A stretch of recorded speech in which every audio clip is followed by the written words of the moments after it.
Hello, everyone. Welcome to a brand new episode of Effortless. I'm your host today, Mr. Piddle, with me, Dr. Spiegel. It's freaking effortless.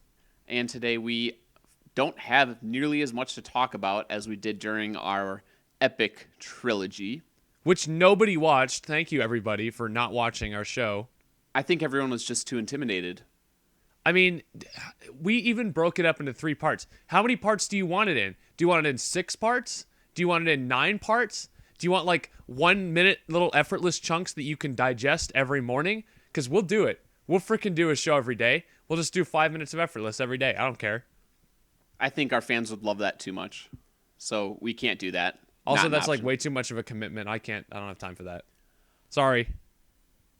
So, Don't you just love it when we start the show just blasting our fans for not watching our shows? Isn't it great? I think we're really winning a lot of people over right now. well, this week we'll talk about other things that, for once, we're not really going to talk about things sucking. Yeah, I feel like we've been a little negative lately. Just want to turn that around. No, A little bit. Everybody loves negative. The thing is, we just need to be angrier about it. And speaking of angry critics of everything, Ooh, wow, that was really good. I really want to talk about. Man, this is scary to talk about, but I want to talk a little bit about the upcoming Ghostbusters movie and the angry video game nerds' reaction to the trailers for that movie So let's do a little bit of background and the on this. reaction to his reaction. So if you don't know the Angry Video Game Nerd, what are you doing? I would like literally recommend stop listening to our show and just go watch some Angry Video Game Nerd because it's really funny. It's really inappropriate. Don't watch it with your parents in the room, but it's really well done. He's got a lot of great videos, a lot of great opinions on stuff, and he does a really good job with editing. Aside from Angry Video Game Nerd, his name's James Rolfe. He does a lot of other projects on his website, cinemassacre.com, and he just does a lot of that type of stuff. Yeah, he also watches really, really bad horror movies for the fun of And it. Like, that's his thing. Yeah. He loves movies and he loves games, and he's just really passionate about making videos, and he does a really, really good job. So recently he posted a video about the new Ghostbusters trailer, and you can take it from there. So yeah, this most recent video with the Ghostbuster trailer, he talks about how he is not going to put up a review because he's not even going to see the movie based off of the trailers, based off the fact that they're not going to bring back cast at all,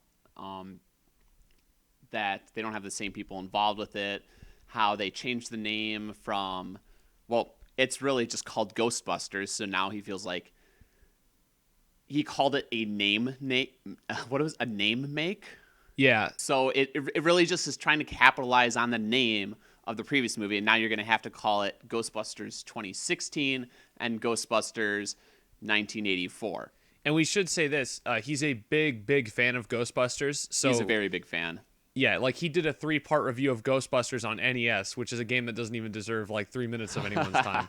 So basically he's just really passionate about the whole thing. So of course, when people are passionate, like things get heated and like stuff gets stewed up on the big mess that we call the internet, which is like society pretending to be society, and social justice warriors just going nuts over every little thing that is posted, whether or not it has anything to do with social justice. And that's exactly what happened here. Is he made this video saying, I'm not going to review it, I'm not going to see it. Here's why I don't want to, because it looks like a bad movie, And it just also ruins has, the original reputation of the original Ghostbusters, you know? Yeah. So he's just not interested because he went through this whole thing about how, it's been so long that they've been talking about a new Ghostbusters. It's not going to have the original cast. I don't care. I'm not attached to the franchise with the name Ghostbusters. I'm attached to the original movie with the original cast, with the original story. So he's not interested in a remake because what's the point? And somehow this turned into him essentially being what?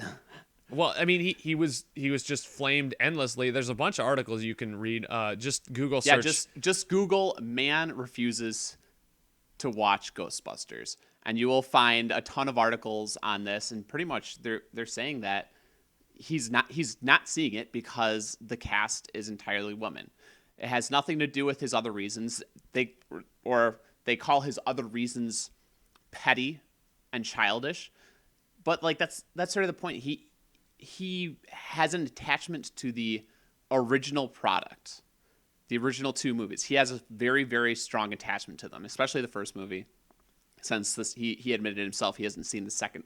He had gone a long time without seeing the second movie, and people hated on it. And he ended up seeing it as an adult and was like, "Wait a second, this isn't that bad. It doesn't live up to the first movie, but."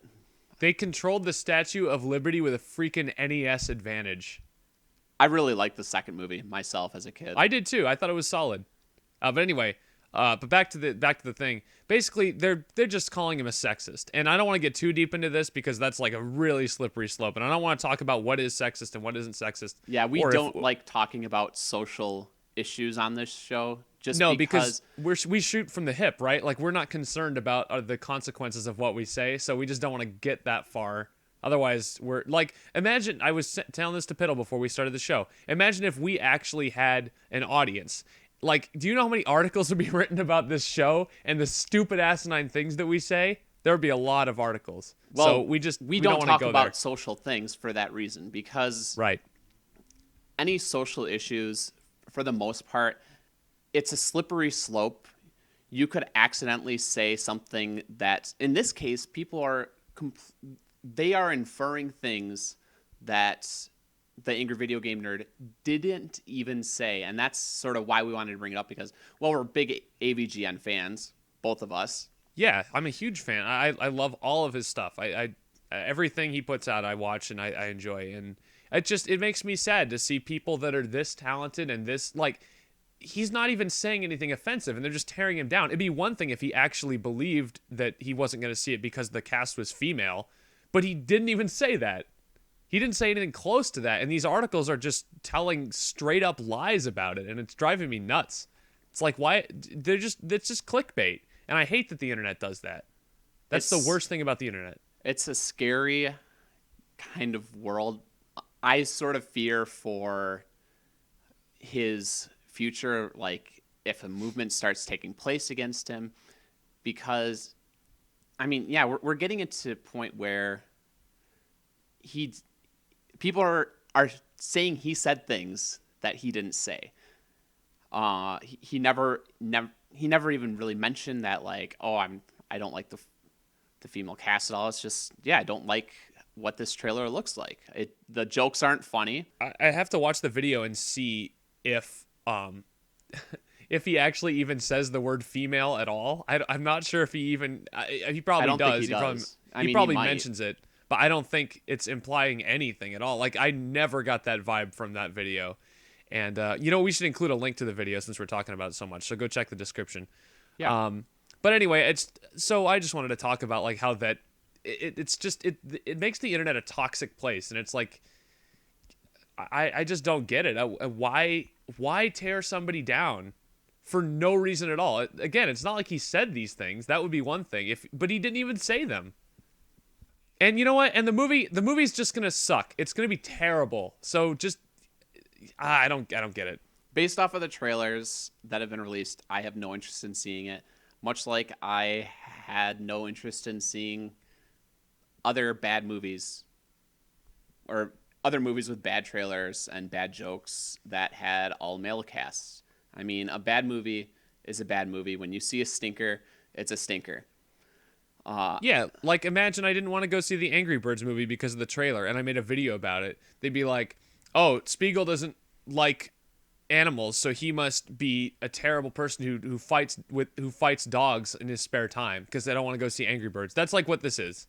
And if I said that, people would just say, "Well, Piddle has a bias against mobile games." Oh man. Speaking of mobile games, both of us played a game that feels a lot like a mobile game. as a part of our 52-52. If you don't know, 52-52 is where we, or you, if you want, Everybody. set on a quest to beat 52 games in 52 weeks. A noble quest. Clear out the backlog, play some good games, or get good new games too, hopefully, while you're at it. Yeah, we both played a game that it's not a mobile game. Well, it sort of is, because it's on a mobile device. Not a mobile device. It's on a portable console. Yeah. Well, and it's on tablet too, or at least it will be. Will it But be? anyway, Because I've heard this argument that it's going to come out, but I have not seen anything official from Nintendo saying that is going to be the case. Well, anyway, so Game Freak made this game called Pocket Card Jockey, and it was revealed. If you recall, the ZBN did a reaction video to the last Nintendo Direct that happened. I think it was like 2 months ago or something, and they showed off a game called Pocket Card Jockey on 3DS. And this game just came out of nowhere, like the best Nintendo games usually seem to. And Bill Trin was talking about it, and I'm like, oh, this looks interesting. And then they announced there was going to be a demo. So we downloaded the demo onto our 3DSs while I was in Wisconsin, and we started playing it. And basically, what would the best way to describe this game be? It's horse racing and solitaire, and I don't even know. It's a very basic version of solitaire. The general premise of the game is, and if you don't know, Game Freak is the developers behind the acclaimed Pokemon series. The fairly popular Pokemon series. Yes. They developed a very budget game for the Nintendo 3DS. In Pocket Card Jockey, you are a jockey. Jockey. Yeah. With cards. And in your pocket. You pretty much compete in horse racing. But in order to compete in the races, all you really do is try to clear stacks of cards in a sort of, I sort of think it's more like free cell in a way. You can make runs pretty much. If you have like an ace, you can add a 2 to it, or you can add a king to it, and then you try to take another card from another stack to continue that run until you can't make any more runs, and then you can pull another card from your stockpile. Right. And pretty much, yeah, all you're trying to do is clear cards, and cards always appear like through each turn. Your horse you have throughout each race. So we should say this. We should say this. You are playing solitaire while your horse is racing, and how well you play determines how much stamina your horse will get. And if you have a lot of stamina, your horse will do better in the final stretch of the race, and that's how you win and stuff like that. Yeah. Pretty much the general idea is is way more complicated than how we're explaining it right now. You have no idea. When you get it, it's really fun, but we'll get to that in a second. The general idea is just clear cards really fast. It's like Speed, if you've ever played Speed with a friend. The idea is clear cards really fast and clear all of the cards. You don't clear all the cards, bad things are going to happen. If you do clear all the cards, good things happen. And then there are other things to worry about in the race, like where your horse is positioned. There's these comfort zones, as they call them, and pretty much everything that you do good, like if you stay in a comfort zone and if you clear all your cards, and the more cards you clear, the more you get this thing called Unity Power. Jinbai Tai. And then the more Unity Power you build up, the more energy you can give your horse. And the more energy you give your horse, the more enthusiasm you have at the end of the race. And the end of the race is really the only time you sort of have direct control over your horse, where you can sort of weave it in and out of traffic with other horses. Right, because the rest of the time, your horse is just crashing into all the other horses and losing stamina, and it pisses you off. Yeah, the rest of the time you have no direct control over your horse, really, and you're just trying to clear cards. And the more enthusiasm you have at the end of the race, the faster your horse will run at the end of the race. Pretty much, I've found if my horse doesn't have over 80 enthusiasm, I'm sunk. There's So basically, it comes down to this. It is a largely luck-based game. As much as you want to believe that you are impacting it, there's not much you can do if your cards just suck. And that is the core problem with Pocket Card Jockey. And we both played it, and Hey, we just it's freaking addicting. loved it. We were so into this game for like a day. We played like, what, we probably both played about 16 hours between us the first day we got it. It is a very addicting game. I sort of want to suggest that everyone tries it Oh, yeah, because definitely. it's so Hey, because play it's the so demo. addicting. Go play the And demo. It's free. the beginning sort of stinks because the tutorial, it's one of those tutorials where they throw way too much at you way too quick, and I hate that. When games throw everything at you all at once, I hate it. And a lot of more modern RPGs do that, and I think it's just bad game design. So the beginning of the game is bad game design. You do not Well, throw too much at a person too quick. You ease them into things so that they have a mastery over something or a very good knowledge of it before you move to the next thing. Not the I case think with this. I This think is the like, reason they did that is just because, sorry to interrupt, but I think the reason they did that is because they kind of, it's a mobile game, right? So you need to introduce all those core mechanics quickly, because if it's too simple or too easy or too whatever, like people are going to get bored and just walk away from it. I think this was originally designed to be a mobile game. I don't think there's a question about that. And there's a lot of stuff in it that's really evident of that. uh, I guess I still don't think it's good. Even the most successful mobile games, I feel like, do a good job of easing you into things regardless, and they add more complexity as they go on. They just keep it exciting up to that point.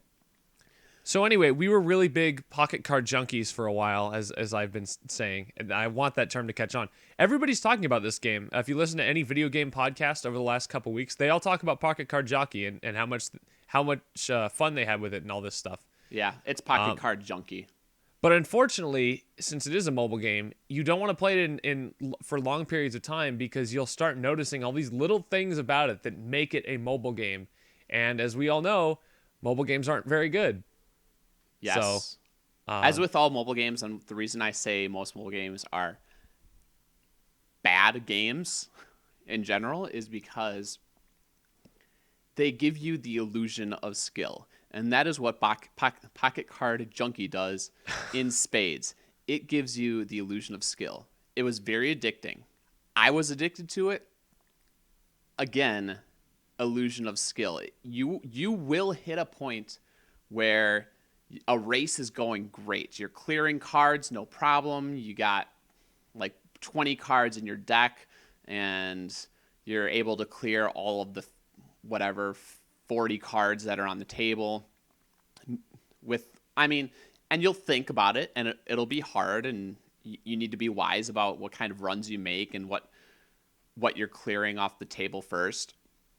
But eventually you'll hit a turn where suddenly you have 40 cards again, and now you only have like 15 cards in your deck, your stock to pile to pull from.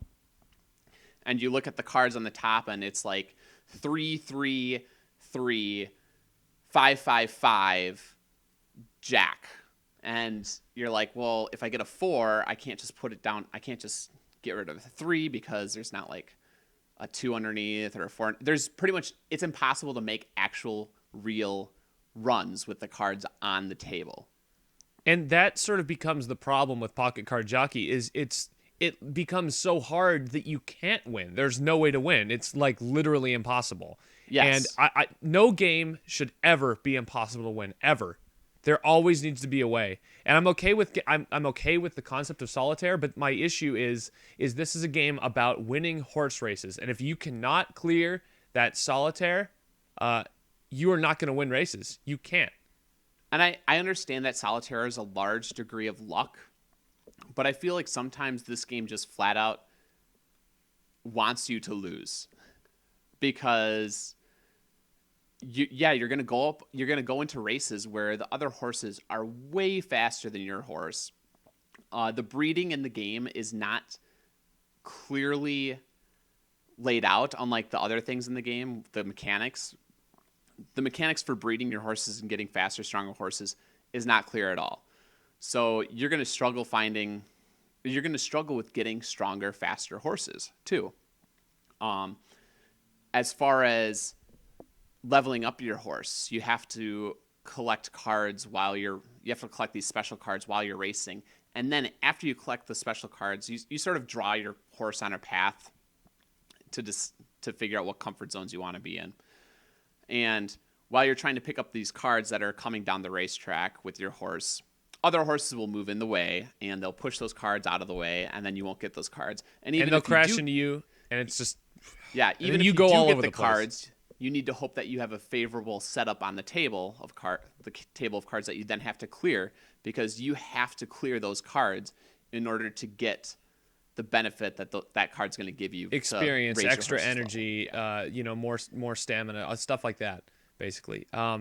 So let's get down to our final point about this game is just sort of that as good as the concept is, and as clever and as charming as the game itself is, it is most unfortunately a mobile game that was clearly designed for mobile. And like you can see the microtransaction seams just bursting from the shop in this game, where carrots are $18,000 for important races. Oh yeah.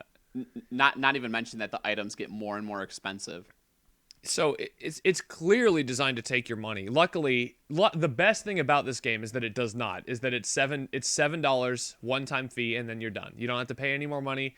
For $7, I would say this game is actually worth it, but just understand what you're getting into. It's not a bad game. It's just the core of it is so severely flawed that it's impossible for it to be good. Does that make sense? Yeah.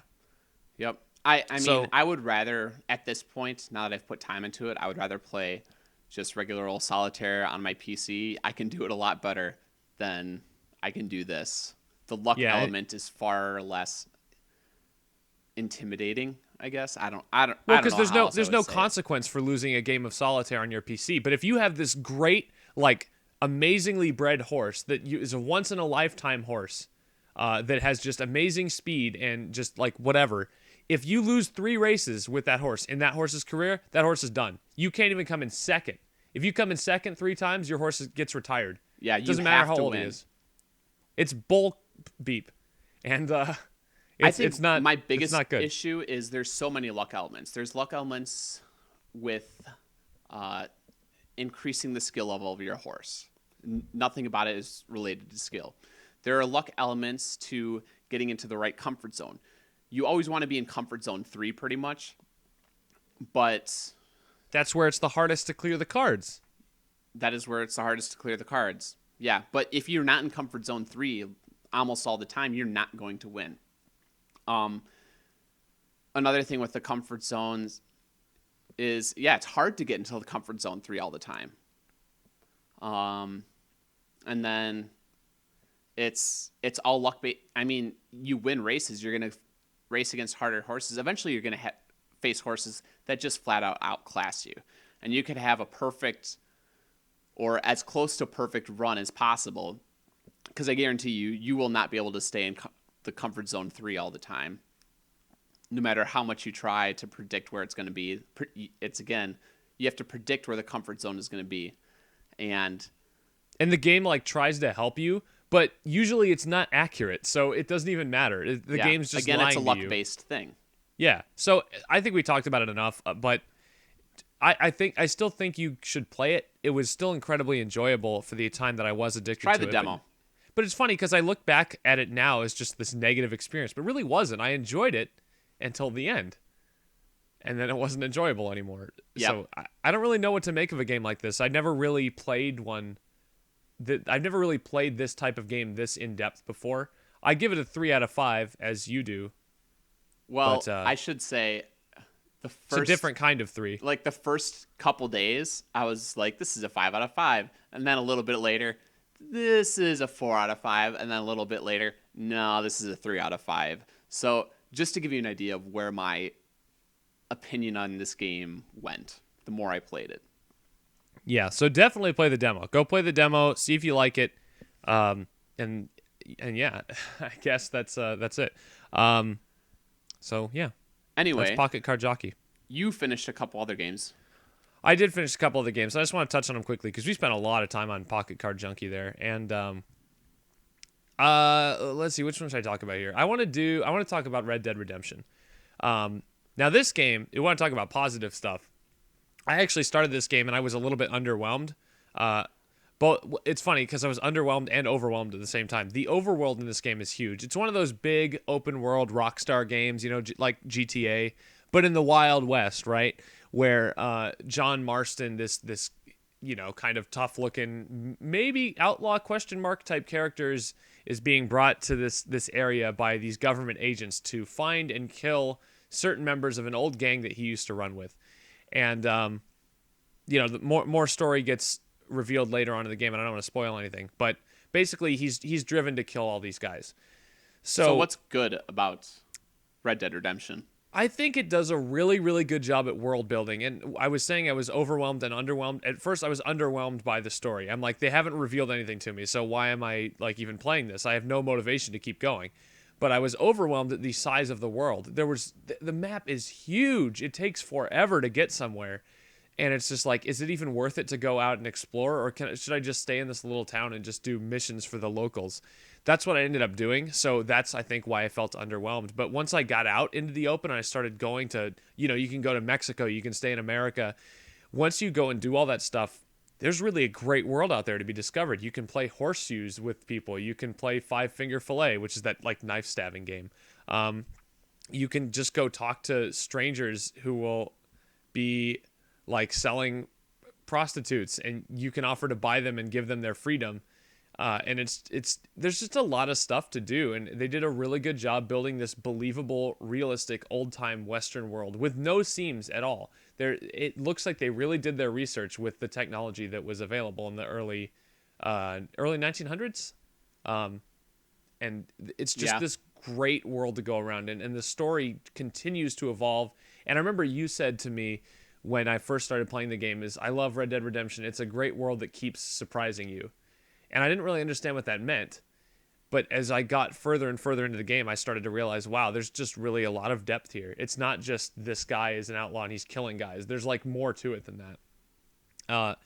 You'll constantly, in Mexico, you get pulled onto both sides. They're having a political war. And you'll get pulled into both sides of it, and you work for both sides. And it's just really interesting to see how everything plays out in the game. So Red Dead Redemption, I give it a 5 out of 5. One of the best games I've ever played by the end of it. Little bit of a slow starter because mostly you just herd cattle and stuff, and I'm not gonna lie, that part of the game really sucks. But I've tried to revisit it, and the beginning portion really sort of boxes you in. I felt like, and it wasn't enjoyable. It doesn't do that traditional Rockstar thing where it's sandbox game, go wherever. You have to stay on the farm and you have to do stuff. I mean, you can go out, but when you go places, you can't really do anything. So you kind of have to stay at the ranch and do missions until the game lets you go a little bit more. But once you reach the game's second act and you're in Mexico, I feel like the game really starts to open up there. There's 4 acts in the game, and each one is better than the last. So it's one of those games that's beyond words how good it is because of the depth of just about everything you can do in the game. There's more and more depth to be discovered. So I highly recommend Red Dead Redemption. I don't know if it's backwards compatible on Xbox One yet, but if you still have a 360 or PS3, definitely go pick it up. It's not backwards compatible. It's not available on PC. Well, it's very cheap. It's you can get it for $10 at any video game place. So Red Dead Redemption, 5 out of 5. Definitely play it. I'd almost put it on the bucket list, but it's a Rockstar game, and all Rockstar games are basically the same. But I would say this game definitely has better world building than Grand Theft Auto 4 did. I haven't played 5 yet, so I would highly recommend it. The big thing about Red Dead Redemption is just, you said the world building. It captures the feel of being in a Western movie. Yes. Really, amazingly well. Not just really well, just amazingly well. From the music to the locations to the people. And the scared, the bystanders, when bad stuff is happening. All the things you can do in it. I mean, if you want, you can chase down a woman and lasso her up and then put her on train tracks. There's an achievement for that too. I was looking that up. Which is a little disturbing, but I know, but that's Rockstar. It's just like so stupid and funny that you can choose. Another thing I didn't mention, you can choose to be like an honorable person or a dishonorable person. Piddle and I can't play games being the bad guy, so we both went unless the you're honorable route. explicitly the bad guy in the game, it's very difficult for me to play the bad guy. Because we're good people, you know. We're not sexist. We don't dislike Ghostbusters because it's women. I actually felt bad when I finally did the achievement for the lassoing a woman up. You actually did it. I Yeah. didn't actually do it because I if I ever choose to revisit the game, I didn't get my honorable rating all the way up because I accidentally killed a few innocent people because I couldn't tell who I was supposed to kill at one point. So my honor went down. I'm like, what the heck? That's not fair. Yeah, that so sort of just happens. Is you end up accidentally killing innocent people. So I'm waiting to get my honor all the way up before I start doing dishonorable things. But anyway, so yeah, that was one of my two other games. Do you want to do your other one? Sort of. I don't know. I really like this game. I'm afraid I will talk about it a little bit too long, but I can go ahead. I'll give you a time limit. You got 5 minutes here. Oh man, How much too could you short. possibly have to say about this game? Well, I went back and I played. I sort of looked at my PC backlog and, well, this is a game that had a name make just recently, and that is Doom, which apparently the new game is really good. I have not gotten it yet. Oh, we should do that Metacritic thing. Shoot, I didn't check our scores that we did from the last episode. Oh no! But I know. I think I said 83 for Doom. I'm just gonna check the Metacritic right now. I think I said 81. They also did. They also reviewed Homefront: The Revolution. Overwatch is not out yet. Well, I know while Spigel Homefront checks, I will talk about the original Doom, which is what I played for a little bit. Although I didn't really play it legitimately, I guess you could say. Shh! Don't tell anybody. I've had for a long time sitting in my backlog on Steam the id collection, the id software collection, which includes pretty much every version of Doom you can think of. The Ultimate Doom, Doom 2, Final Doom, Doom 3. And, you know, I've tried to get into Doom multiple times, but I was just never able to do it because the PC controls are so ancient for first-person shooters. And this was pretty much one of the pioneers of first-person shooting. Wolfenstein 3D came out before it. You could say that was the Oregon Trail of first-person shooters. But this... I'm not even going to comment on that reference. But this one... Go play the Oregon Doom, Trail. What they did differently with Doom is it had a sort of 3D vibe to it. Wolfenstein 3D was a first-person point of view, but the ground was always flat, and it was just navigating a bunch of mazes and shooting the same the same Nazis over and over again. With Doom, there are like staircases you can go up. You can fall off of ledges. There's a lot like things like teleporters that you can jump into. There's a bunch of secrets to find in every single level.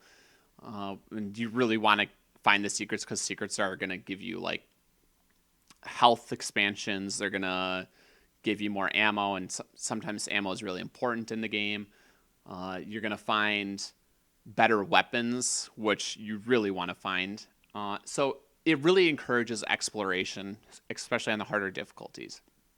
The issue with it is if you don't know, classic PC controls for first-person shooters, you use the arrow keys to move forward and back and turn left and right. In order to strafe left and right, you needed to hold down a modifier key, which was generally the Alt button or the Control button or Control key. And that's not comfortable. At the time, people adjusted to it, and like this is one of the first person shooters, so you can't really blame it. For a long time after Doom, people called first person shooters Doom clones. It took a while for people to actually just start calling them first person shooters. Here's a question. Yeah. Is the new Doom a Doom clone? Haha. No. Okay, but real quick, just to interrupt. Doom actually has ended up with an 84 Metascore on Metacritic, so that's 1-0 to me. I was much closer. And 84, man, that's a good score. Like it's gotten really good review scores, and I would actually say that the multiplayer probably brought the review scores down. You know what? I'm looking at these reviews, and it's 40 positive to 3 mixed reviews, and there's like some abnormally low scores for this game in the mixed review. Like there's a 5 out of 10 on here, and I'm like, so if you take out those outliers, the score gets even higher. I can't imagine why one person would just like absolutely hate something when this game has a couple of 10s out of 10. So this game is officially on my radar, and I said that Doom was probably going to suck, and as we got closer to release, I got more nervous, and then I was like, wait a minute, it actually looks pretty good. And then we found out that there was no review copies, and I was like, it's going to suck. So I basically just been on a big roller coaster ride with this game, but I'm now really interested in playing it. It's definitely on my radar. I wouldn't say it's on my wish list, but I'm going to do a little more research. So go ahead, back to the original Doom. So one thing to think about with Doom is I don't really know where to go from here, because since you interrupted me. I'm sorry. So the controls sucked for like old first person shooters like the original Doom, because you need to strafe in order to survive, because enemies just shoot straight at you. If all you really know how to do is go forward or back, and you have to turn in order to shoot, it's very difficult. And most people nowadays, instead of using the arrow keys with their right hand and shooting with spacebar and pressing the alt key with their left hand to strafe and those things like that, people are used to now using WSAD controls with a mouse. If you wanted to use a mouse with Doom back in the day, it sort of had the same function.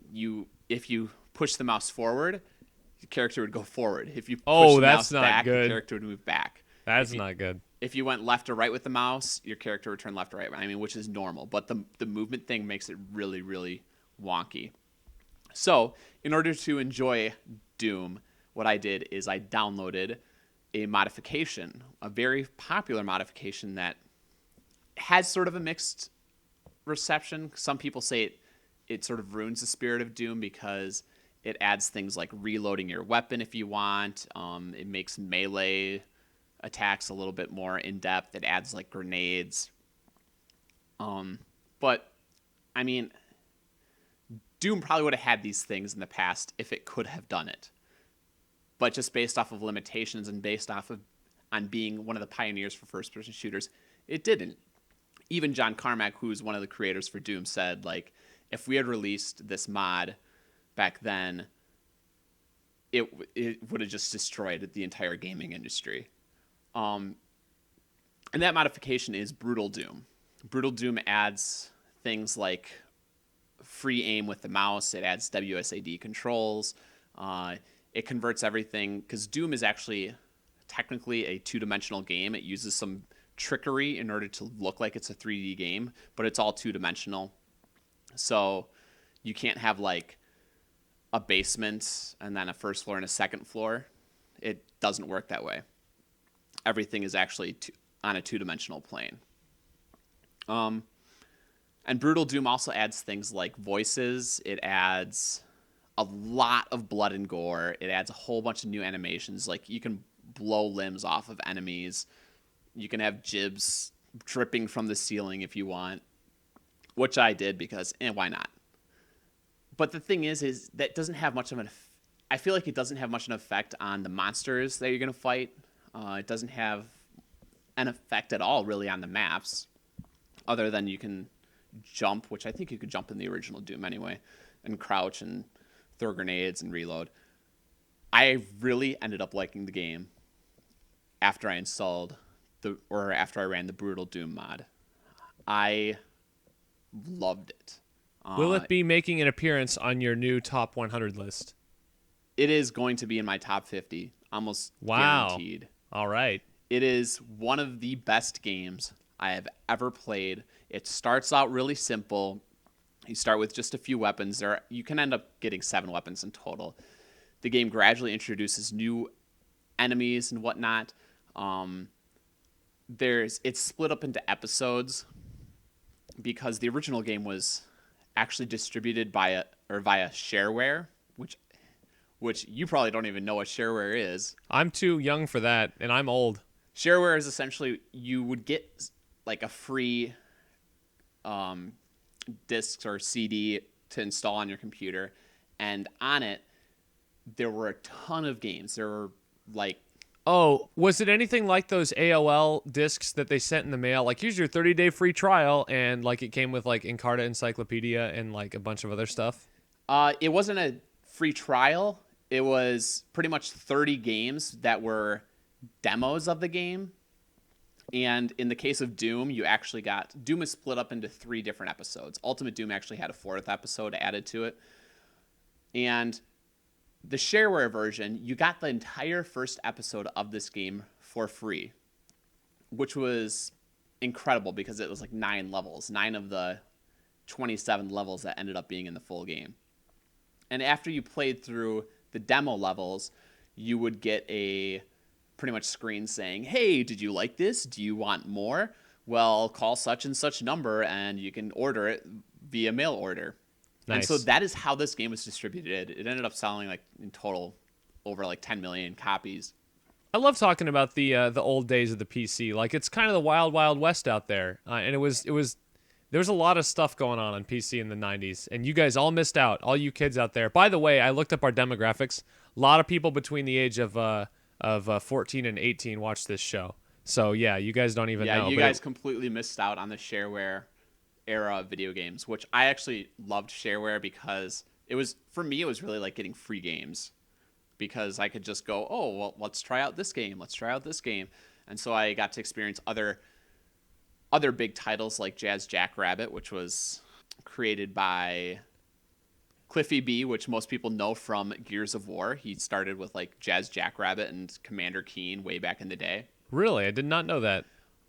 So yeah, I got to experience games like that via shareware. I got to experience Doom. I got to experience other revolutionary first-person shooters like Rise of the Triad and Wolfenstein 3D. Shareware was a very, very big thing. Did you ever play 3D Movie Maker? No. That game was great.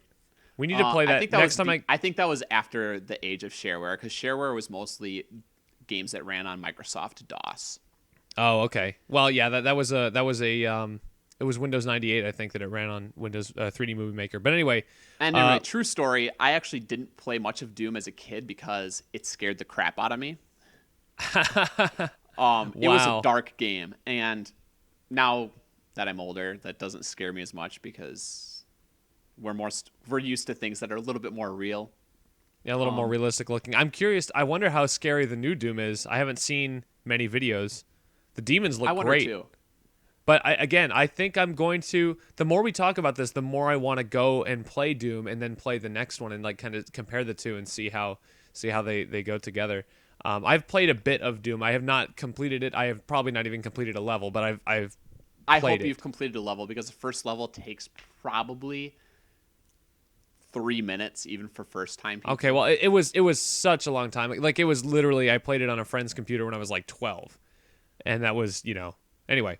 Yeah, like I said, it's a great experience. I love searching for all the secrets in all the levels. Like, I'll clear out all the enemies, and then I'll go back and try to find the secrets. And generally, even then, I don't find the secrets. It took me a while to actually get to the point where I regularly found over 50% of the secrets in each level. Like, when I first started, I was lucky to get like a third of the secrets, and I was searching for them. So things are hidden well. And I loved how the game, introduced new weapons. I loved how it introduced new enemies. I loved the various episodes that it had and the build-up that each episode had. Like, you finish the first episode and you face off against this huge creature or this huge demonic creature, and it's a tough enemy to fight against because it has much stronger attacks that you're not used to. And I finish it, and I didn't realize how long the game was at the time, really. I didn't even, the whole episodic content, I didn't really process what it meant. And after I beat it, it was just like, yeah, there's more to play. And then I ended up seeing, by the time I beat the game, I ended up seeing the boss of this first level, like just as a regular enemy all over the place later in the game, which was cool. I love it when they build upon what they've already done like that. And the game just has you sort of get into a trance where you're just very quickly strafing around enemies because you move quick in this game. And you're just strafing around enemies in circles, like weaving in and out of passageways, hiding behind columns as enemies shoot their projectiles at you, and just trying to like do a lot of like peeking out and taking out an enemy with your shotgun, which is such a great enemy, a great weapon. And yeah, you've had many minutes to talk about this, so I think you're done. Yes, What's your score? I'm done with it, or done talking about this. I wanted to talk about the new Doom a little bit. Score 5 out of 5. One of the best games I've ever played. Still a fantastic game. I'd suggest downloading at least GZ Doom, which allows you to use pointer controls. Now, is that a legal method of? We're not condoning anything illegal on this show, of course. It is right. Completely legal. Yeah. Okay. They actually, I believe, freely distributed the source code for the original Doom engine in like the early 2000s, just so people could do whatever they wanted with it. Well, good. So yeah. So you said you want to talk about the original or the new Doom? I want to talk about the original or the new Doom a little bit, just because after playing this Doom, I really want to play the new one. I'm gonna wait until it's on sale, or get it like pre-owned or something. That's the kind something. of gamer I am, or consumer I am. But so the new Doom, I think you'll be fascinated to hear about this. The new Doom, which is being produced by or developed by id Software still, even though John Carmack has left to be a part of Oculus Rift. They had been working on the new Doom for quite a number of years. And in 2013, and the new Doom just came out, right? Yeah, like in last week. 2013, they completely scrapped the game, even though they had been working on it for years. And do you want to know why? Duke Nukem Forever. I don't know. They scrapped everything they had because they were playing it and they were testing it out, and it played too much like Call of Duty.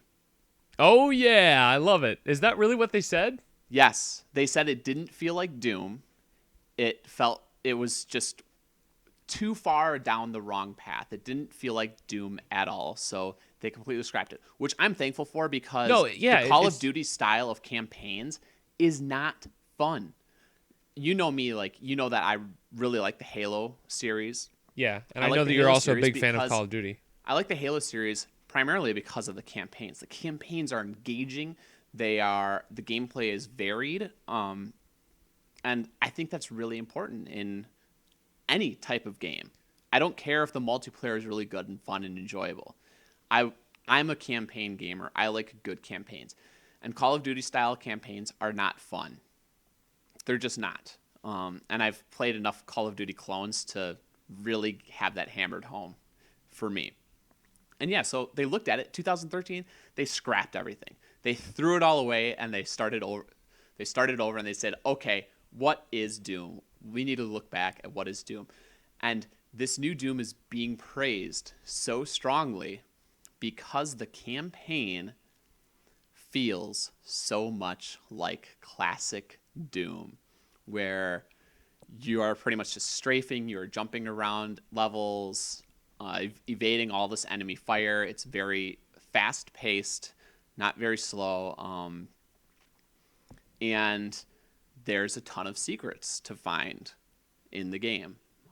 Someone even said it's very Metroid Prime-esque. I've seen that multiple times. That is a common thing that I've seen, and another thing I've seen is that it. I watched a developer interview on the game. They were at Bethesda Studios, and one of the guys said that the biggest compliment that we've gotten so far is that our game looks and feels like Doom. And I'm like, that's really cool that you can still capture the magic of a classic franchise. You know, what is it that now? 23 years later. Yes. That's pretty impressive. I mean, this is a franchise that is now 23 years old. It has had basically 4 games in the franchise. There's not that many franchises out there that have that few entries. So I think I wanted to talk about the new Doom a little bit because I just played the old Doom. And like I said, for me, it's a 5 out of 5 game. It is definitely going in my top 50, which proves that newer isn't always better. And the people at id Software realized that. They realized that back in 2013. They realized that newer isn't better, and especially for their franchise. And that copying or emulating what other companies were doing was creating an inferior product. Yeah, Halo 5. And that really shows from how the new Doom has been received. It has been received very well with glowing reviews all over the place. Those bad reviews that you saw, those are probably pretty much Call of from Duty people fans that for some reason think it's not true enough to the original games. So, yeah, that's all I really wanted to get to is newer isn't always better. Old games were great for a reason, and I sort of, for me, like oddly enough, this makes me look at other game franchises that I feel have gotten so far away from their roots, like the Final Fantasy series plays completely differently now. How about Sonic the Hedgehog? Did back then. Sonic the Hedgehog, they think it's all about speed now, which is not at all the case with the original Sonic the Hedgehog. These consoles don't even have blast processing, so I don't even know why they're bothering with speed. Actually, I mean, really, if you haven't played a Sonic the Hedgehog game or haven't had much experience, go try to play through the second level of the original Sonic the Hedgehog as fast as you can. You will just die over and over and over again because the games are a lot about slowing down the pace, and speed is a reward, not as a gameplay. Yeah. Speed comes with like practice, like a lot of practice. So yeah. Yeah, but it is cool that these game developers are getting better at going back and revisiting these old franchises and are actually doing them justice now. Because there was a time when reboots were like never good. Look at Sonic the Hedgehog 06. That was a reboot of that franchise. That is a perfect example of how not to do a reboot. And it looks like they got Doom right. And I'm very, very happy about it, and it is definitely on my radar. I will be looking more into it, seeing if it's worth a purchase. One thing I will say about Doom that I do not like, and I can tell you this right now, it has a season pass, and it is $40. Come on. Yeah, who cares? Just don't even get the season pass. It's multiplayer stuff. It's multiplayer packs and all this stuff. Like, who cares? The multiplayer stuff is the stuff that I think that's it's what's actually getting bringing the blasted. review scores down because pretty much all the reviews are like, campaign is amazing. It totally captures the essence of Doom. It's still a ton of fun. And the multiplayer is just, it's okay. So take that as you will. All right. So let me just do my last game real quick. Yeah, sorry for taking up so much time. No, you know what? That was a good talk. Have to go back through and cull some content. Who knows? No, I'm not gonna delete a lot from that. I thought we'd cover some good stuff. I really liked our discussion with Doom right there. I think today has been a very, very happy, positive episode, and we touched on a lot of good subjects.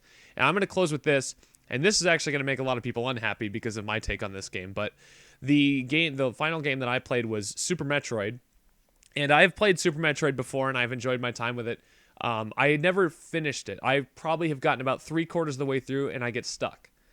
Right about the time where you have to learn how to shine spark is usually where I get stuck, but I finally mastered shine sparking. I'm really good at it now. And let me talk a little bit about why you need to be a master of everything to be good at Super Metroid. The controls in this game are just flat out not very good, and it really brought the experience down for me. Super Metroid, of course, is a fantastic game. It's got great hidden secrets, a great map, fantastic music. The game is gorgeous. It is perfect in every way. But these controls just really are not very tight. They really brought the game experience down for me.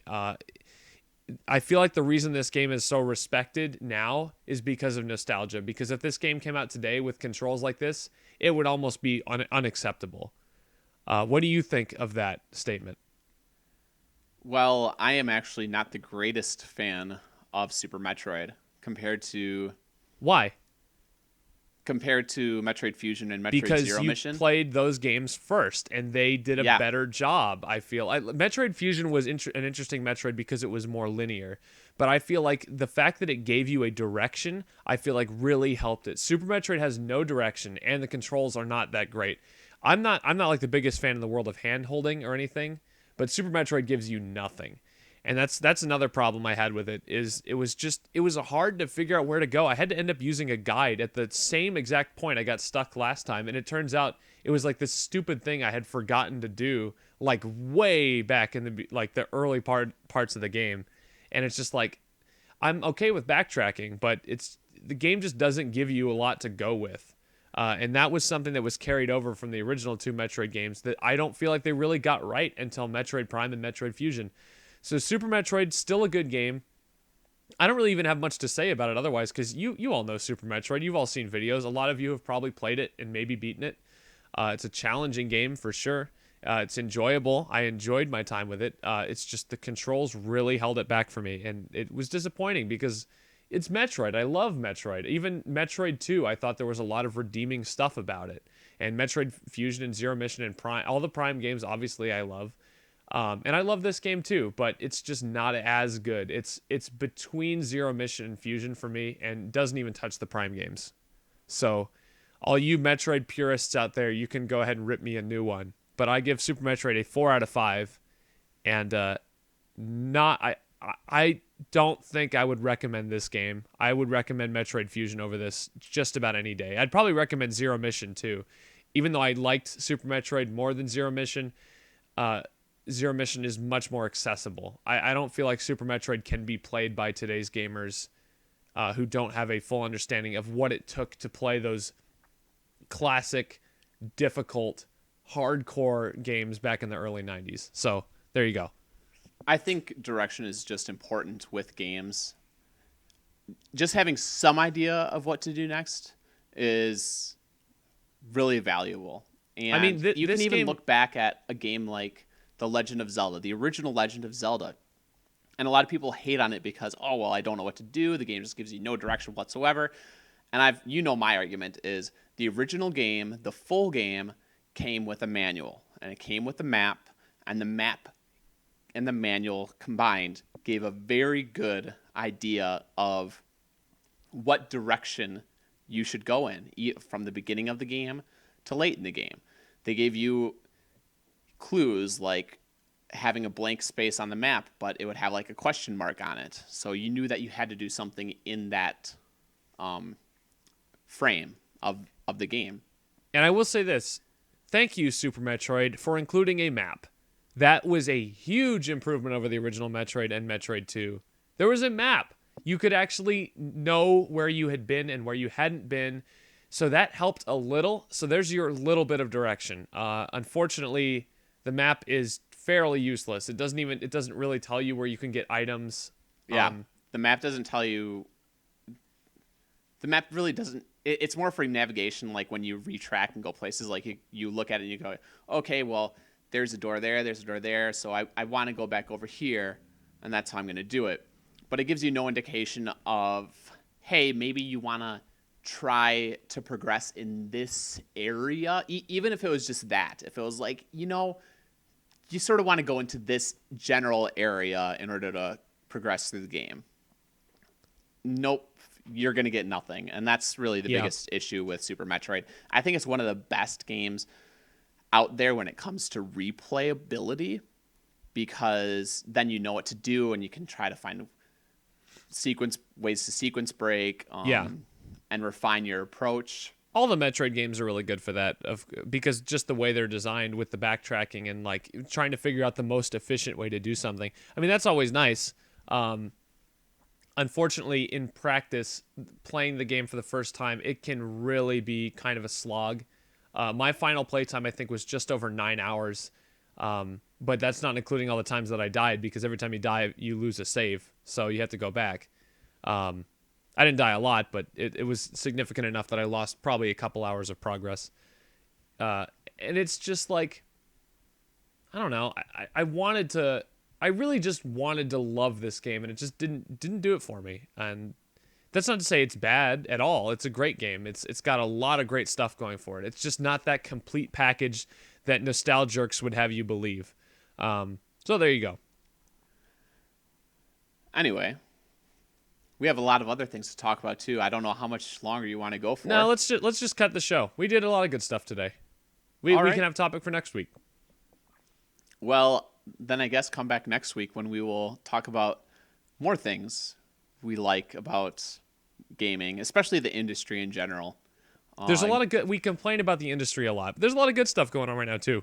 There are a lot of great things about the industry right now, and those things generally don't pertain to big time publishers. But hey, there's good things to enjoy. Anything else you want to say before we close off this episode? Doom's season pass. No. Just go listen to the last couple episodes if you didn't listen to them. It's good. They're really good. We talked about Rare. We talked about how the Xbox One's terrible. We talked about, I don't even know what we talked about in that first episode. We talked about Underworld. Underworld's great. Great classic game. That game gives you more direction than Super Metroid, because at least it tells you like what floor you're on. Yep. No, I'm kidding. Underworld's garbage. Go play Super Metroid instead. Go play anything instead. No, that's it. That's all I have to say. Well then, yeah. What are you playing right now? Let's tease the audience. What am I playing right now? Come back next week for... I don't really have anything good to say because all I'm playing is Doom 2, Hell on Earth. Play Pokemon X that I bought you. I will get around to Pokemon X. I really like it. It's just now I'm on this like Doom fix, so I feel like I need to move forward with it. Totally fair. I'm playing Lego Harry Potter years 1 through 4. It is my very first Lego game. I have a lot to say about this game and how it's bad game design. Okay, now you've been teased for next week. Lego games have bad game design. Perfect. Well, for Spiegel, I'm Piddle, and this was this week's Effortless. If you didn't See you know. all next week, hopefully. And yeah, like, comment, subscribe if you haven't already for some reason. Especially comment. We want to talk with you guys a little bit more. Tell us what you think about. If you've played any of this week's games, you give us your thoughts on Pocket Card Junkie. Yeah, some of you have said that you're trying a 52 out of 52, and we have not been getting updates. So yeah, keep us so updated. get with it. They're too busy playing games to update us. I guess that's not a bad thing. Yep. All right. See you all next week.